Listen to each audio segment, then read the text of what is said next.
Hello, my host. This is a VTuber design review for the up and coming VTuber, Mark Zuckerberg. Look, I try to avoid being overly critical of the designs of independent VTubers. Unlike corporate VTubers, they can't afford skilled character designers.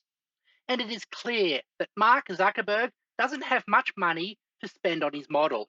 That is fine. Investing in an over the top model with all the bells and whistles isn't going to make you a successful VTuber. What is more important is that you have an engaging personality to back it up. Or in my case, talk about really interesting subjects and hope that I seem interesting by the transitive property. I believe that a good VTuber design should either reinforce a person's content by complementing it or by contrasting against it. So with one look at Crazy Ollie, she is high energy and she's over the top. This tells you everything you need to know about an Ollie stream. On the other hand, Callie has a cool, elegant, gothic look that contrasts with her very adorable nature. The thing is, that contrast makes her nature stand out even more. However, Mark's design, nothing stands out about it. It seems to be the most default character I've ever seen. In a universe of possibilities, this is what he picked.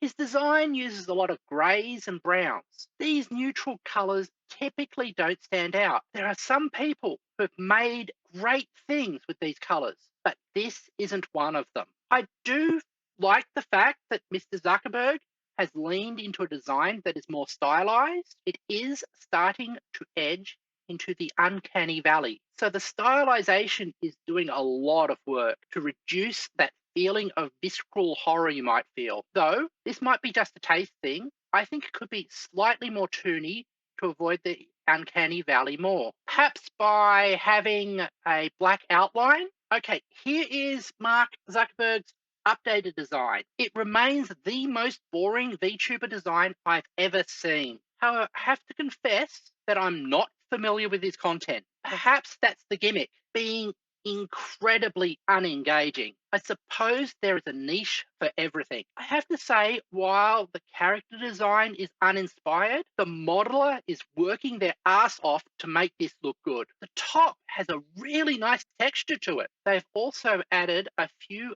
surface imperfections and tiny little blemishes to the skin. Nothing that stands out, but when you look at it, makes the skin look more realistic, avoiding the unnatural smoothness that makes you see something as being artificial. Also, it looks like we've got a little bit of subsurface scattering, or the model maker has faked it by using colors to give that feel. Very good work there. It is a pity that so much effort has been put into a design that is so incredibly mid. In my opinion, okay, let's drop this premise. Mark Zuckerberg is not a full-time virtual content creator. How about we genuinely talk about the avatars in Horizon World and why they look so bad compared to the avatars used by VTubers and almost every other person chatting in 3D. I think the best way to work out what is happening is to consider the arc that technology genuinely goes through. Tech starts in an experimental phase, created and used by the researchers who are developing the thing. Then it moves into the early adopter phase,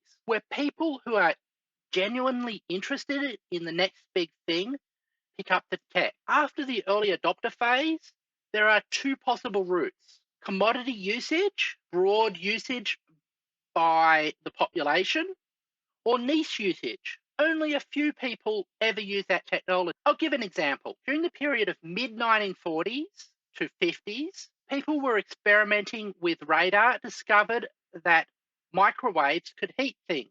This is the experimental phase.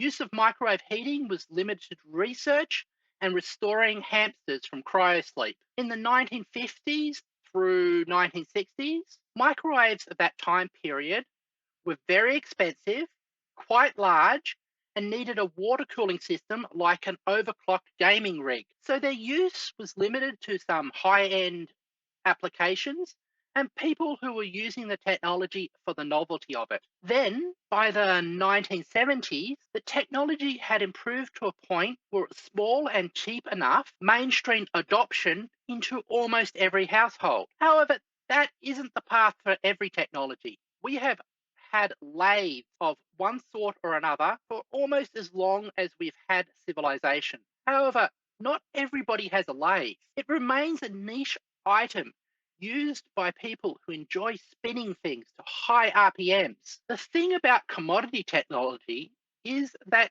you expect your technology to be used by people who are not as knowledgeable about it and less willing to invest time, effort, and money into making it work. Understanding this is how Apple got big with microcomputers, graphical computers, MP3 players, smartphones, watches, and tablets.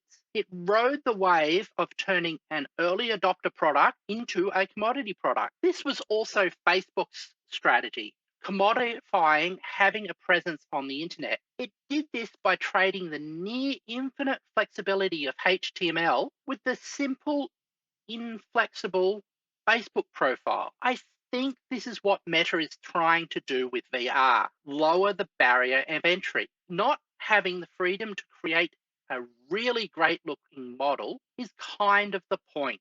If you can't have a super creative design, that everybody is on the same level with a simple character design. Also, you might actually end up being able to sell advanced cosmetics for money, something that you can't do with a freeform system that allows you to upload meshes. I don't think this approach is going to work though. I can't see the problem Horizon Worlds is trying to solve, and I don't think VR is a mature enough tech to become a commodity product. What do I know? I'm just an opinionated VTuber. Mark Zuckerberg is a rich person. I am sure he has done enough market and technological research to make a good decision about how he is spending his money. Rich people don't spend vast sums of money on very stupid ideas. Oh, the fixed point of self perception. We are all doomed. Before everything implodes, please subscribe to my channel